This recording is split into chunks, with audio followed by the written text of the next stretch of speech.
Good morning, everyone. I'm here to talk about the Venus Gate that is happening this afternoon. That's when Venus and the Sun conjunct, and we're in the Morningstar phase. So in the myth of Inanna, this is when she's releasing her garments of what no longer serve her. So this one is in the Solar Plexus gate, and it's all about releasing any limiting beliefs that we have that are keeping us from fulfilling our destiny, fulfilling or just being who we truly are. It's trining Chiron, so there's this beautiful healing energy for us to really allow our feelings to come to the surface and to let them go. And so a lot of people have kind of already been in this process of allowing a lot of things to surface and letting go, purging. And some of us are still in it. Some of us are still,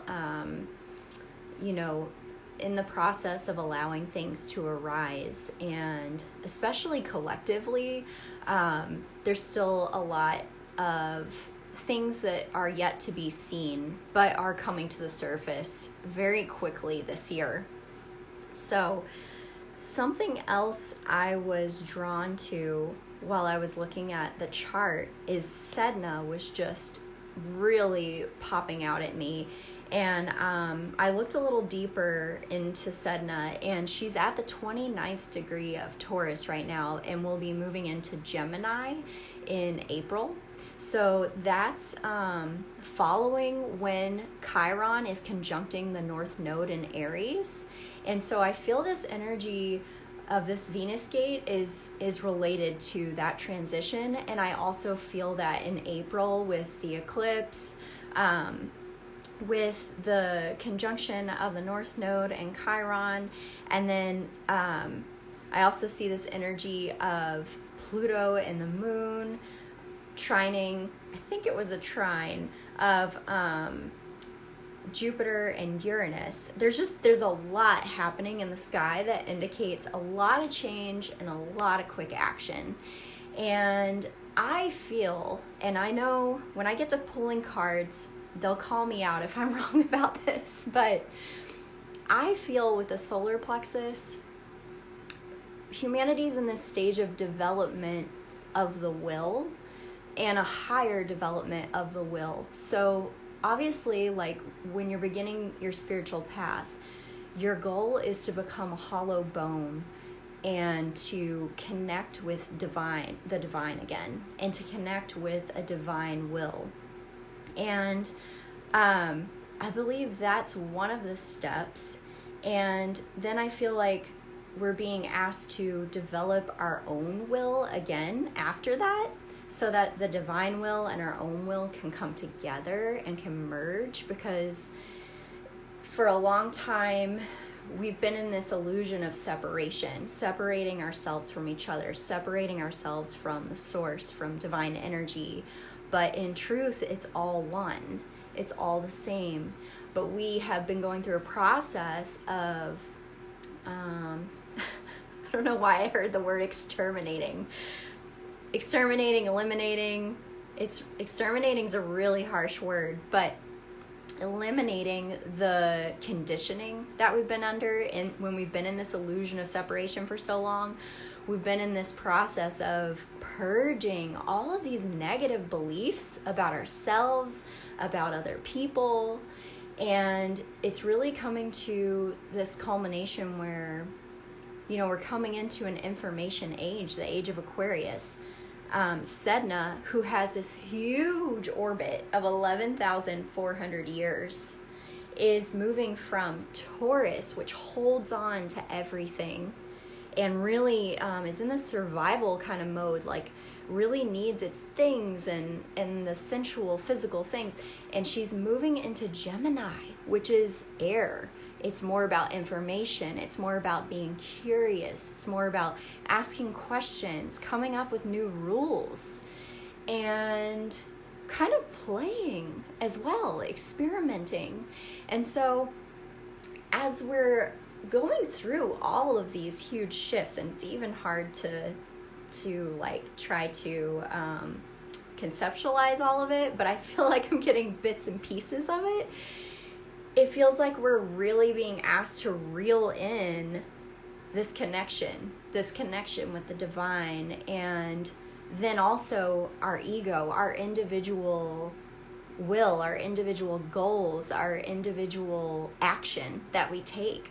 The ego's not bad. It just needs to be tamed and integrated. Like the parts we're not aware of just need to come to the surface so that they can come into alignment with our divinity, and so we can take action on all of the inspirations that we have, because those inspirations are for a reason. Those inspirations are to help us bring what the divine, what our higher self wants for the world and will benefit ourselves and others. That's what we're here to bring to the world, you know? So, and maybe what I'm saying is nothing new. Maybe all of this is just new to me, but I'm feeling it on a larger scale for humanity. And the other thing with Sedna, you know, the story of Sedna was her father arranged a marriage for her, and he took her overseas to meet this man. And she found out that this man was not a good man, and she brought a storm on the seas. And she ended up falling out of the boat, and her father, out of fear that he would fall into the water, cut her fingers off. And she and her fingers fell deep into the sea, and her fingers became sea creatures, whales, seals, those kinds of things. So there's this victim story, and it brings me back to the flood of Atlantis, or the flood, whatever the flood was in the Bible. I don't know if those are the same or not, but anyway, it brings me back to those memories. And now it feels like we're being asked to sort of take control of our fear and be able to steer that boat. So we're not cutting off the fingers of anyone else. We're not cutting off our own fingers. It's like everybody gets to stay in the boat, and we keep our cool, and we trust that we're taken care of, and we can sail ahead. Not saying the seas will always be calm, but there's this like deeper faith that we can have that helps us get through anything. And I feel like that connects to our solar plexus, our sense of safety and our sense of power. And I think that as we've been giving our power away for so many thousands of years with this story that there is one God, and it is separate from us, rather than, yeah, we're all one and every part is a part of the whole. It feels like, you know, that's an integration. Okay, I'm rambling a little bit here. I have a lot of cards out to pull, so let's see what the cards say. I always love pulling from my rose deck on Venus Gates, as Venus makes a rose pattern in the sky with her orbit around Earth. What does Venus have to share with us on this gate? Oh, wow. The wastelands, sustainability, slow down, tend to your garden. I have been getting this message so much. There's so many things I feel ready to forge ahead on, but I keep getting the message to slow down. And this is really about taking care of ourselves. And it feels like there's a lot for her to feel there. It's like, it feels like her tears are flowing into that stream. And it's interesting because when we allow that to happen, when we allow the release, that's when we feel replenished and we can feel renewed inspiration. And that seed bed's not so parched. That seed bed gets reinvigorated to be able to plant our seeds in. So I am feeling this need to really acknowledge what's deeply buried. And I brought a couple of oils with me. One oil that's really awesome to help you release deep emotions and trauma is helichrysum. It is like an amazing healing balm. It has an interesting sort of medicinal floral smell that's very comforting. Okay, let's see what comes through from the Tree of Life. What are we working on with our solar plexus during this Venus gate? Let's see what these cards give us. How are we working with our solar plexus on this Venus gate?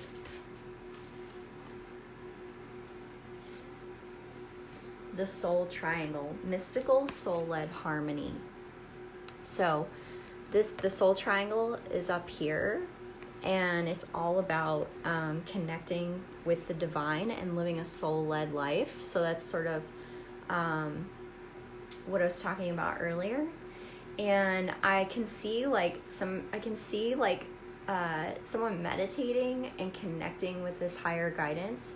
If you're not sure what needs to be brought to the surface, it could help to just get quiet, and ask yourself some questions. What is it that I want in life? What is it that I feel aligned with from soul aspect place? And if you don't know that, you could ask that. What is my soul here to do? And just see what you feel. And then ask, what are these beliefs that are holding me back? I feel like pulling another one from this deck. What are the beliefs that are holding us back? Let's see for the collective.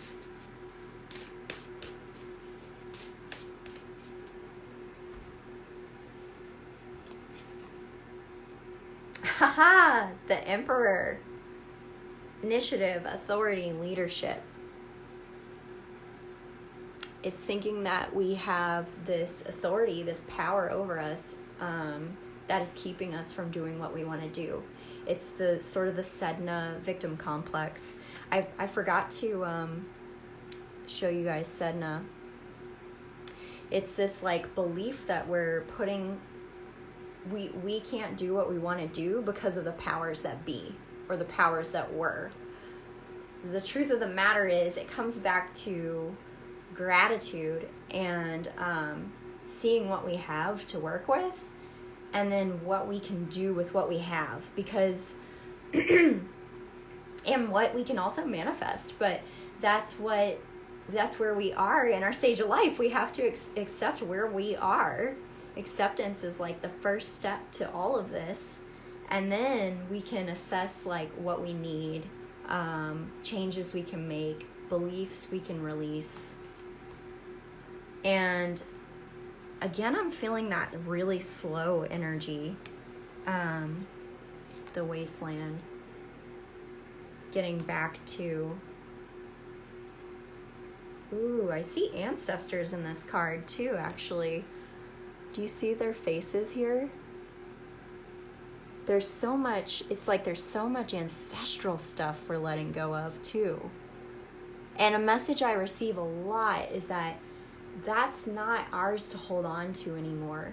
Yes, it needs to come to the surface and be let go of, but we shouldn't be carrying it around as our burden. They want us to release it. They want us to set ourselves free. I have my Atlantis deck here. I kind of wanted to ask about the floods, and let me think of how to phrase this. Let's see. What energy is humanity? It's interesting because I want to say what energy is humanity bringing in, but there's actually so much higher energy coming onto Earth that yes is related to us, but is like majorly assisting us. And I just don't feel the repetition of any kind of deluge. Obviously, there's a lot of earth changes. So let's ask the Atlanteans, what is the earth teaching us right now? That's a good question. What is the earth teaching us right now?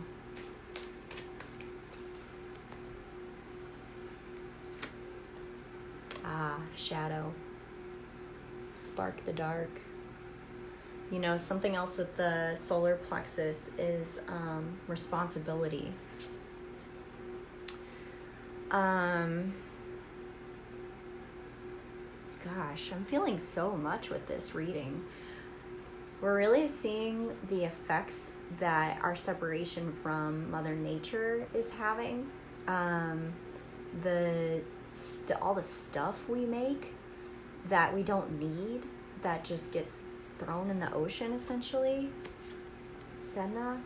And it's really up to, if we want to see change, it's really up to each of us to make little changes in our own lives.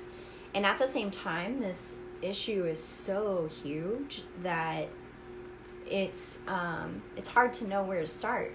But the first step is to see it, is to become, I'm getting mixed up here, is to become aware of it, to take the masks off. There's a lot being revealed as far as our leadership goes too. If you think about the corporations and things that are really have been calling the shots, the money's been calling the shots more than the good of the people and our resources. So, let's see.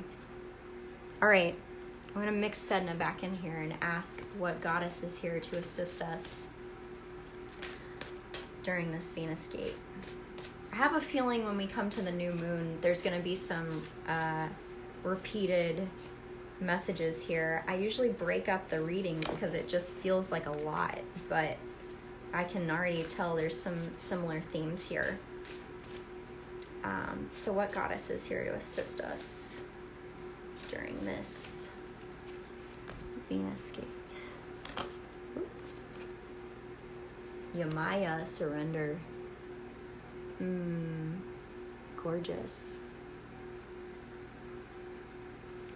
And it's interesting that I want to find Sedna again now, because there's such a juxtaposition between this card and Sedna. It's like she's taking all of these these problems and these issues and creating beauty. I feel harmony with the ocean. I feel a Lemurian vibe.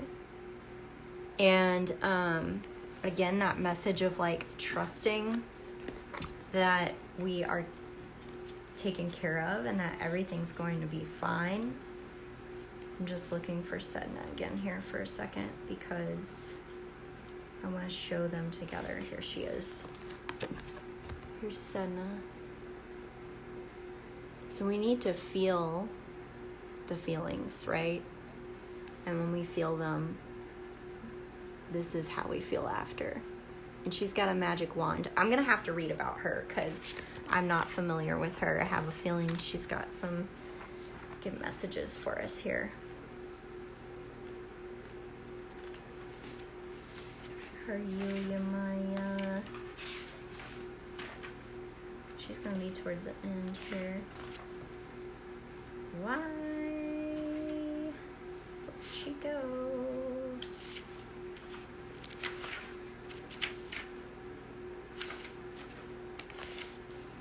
Am I seeing that right?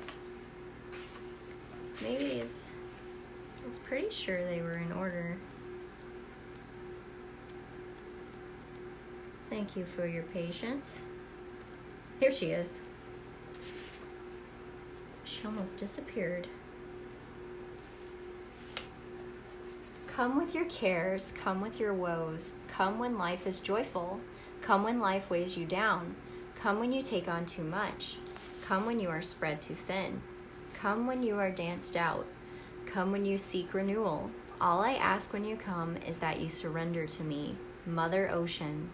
My watery womb waits to hold you nurture you, birth you anew. When you let go and give over all to me. Yamaya is a Santeria African Caribbean goddess of the sea who gave birth to 14 Orishas, or spirits, originally known as Yamoja, the West African Yoruban River Mother. She also came to Brazil, where she is known as La Manha. At her celebration on the summer solstice, her worshippers arrive at her shorelines, dressed in white, and launch little boats loaded with flowers, candles, and gifts. Sometimes she accepts the offerings and prayers, and sometimes she sends them back. It is said that those who come to Mother Yamaya and surrender to her find that their troubles dissolve in the waters of her embrace. Yamaya is swimming into your life, signals a time for surrender. Are you carrying more than you can handle comfortably? Do you think you must do it all by yourself? Have you come up against a wall and feel the only way to get to the other side is by breaking through? Surrender doesn't mean giving up. Rather, you are giving over, asking for assistance so you can do what you want to do. Wholeness is nurtured when you realize that the only way through some situations is to surrender and open to something greater. The act of surrendering is one of opening and trust. When we open and trust, we allow goddess energy to work with us to achieve what we need. So this is so cool. I feel like that reiteration of the message to align with the divine and to trust that everything will be fine. And I want to ask, what are we... Oh, here it comes. I didn't ask the question yet, but a card flew out. Let's see. The Oracle, C, no, B. I love it. The Oracle is connected with the divine, right? And so it's like we know what needs to happen. We know what needs to be done, and we can release, surrender, and trust. I also feel these, the dragon energy really strongly. And it's interesting Bridget flew out here as well. The fire energy. Okay, we're going to keep that aside. I don't want to get too distracted. That does remind me of the solar plexus. Solar plexus is the element of fire, which is why I'm also bringing out the dragons. Plus the dragon. It's the year of the dragon. The dragons are super present right now.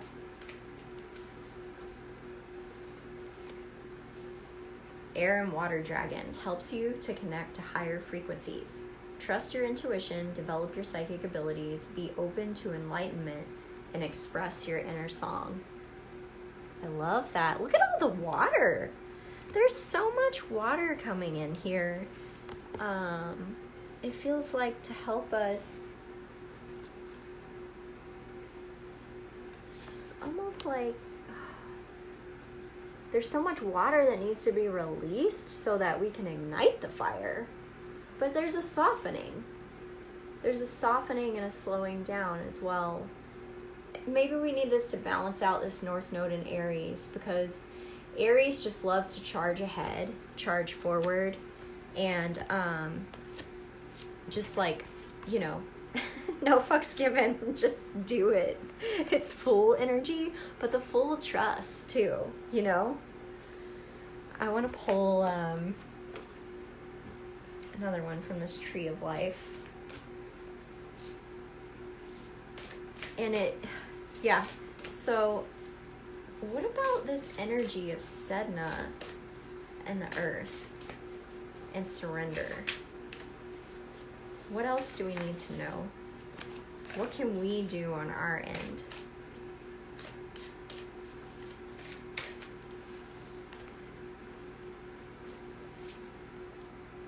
The sun. Purpose, vision, and self-mastery.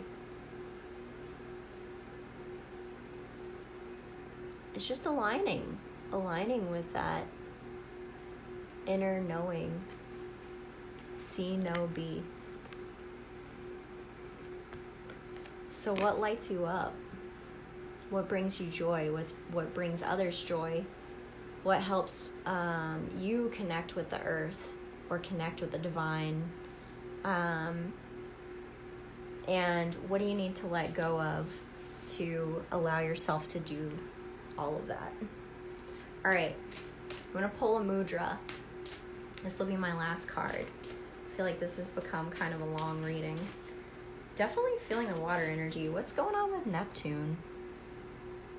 Neptune is squaring Mercury in Ceres. That's why. Neptune squares Mercury. I'm always like, what about that? And what about this? And, All right. What mudra can assist us on this Venus Gate?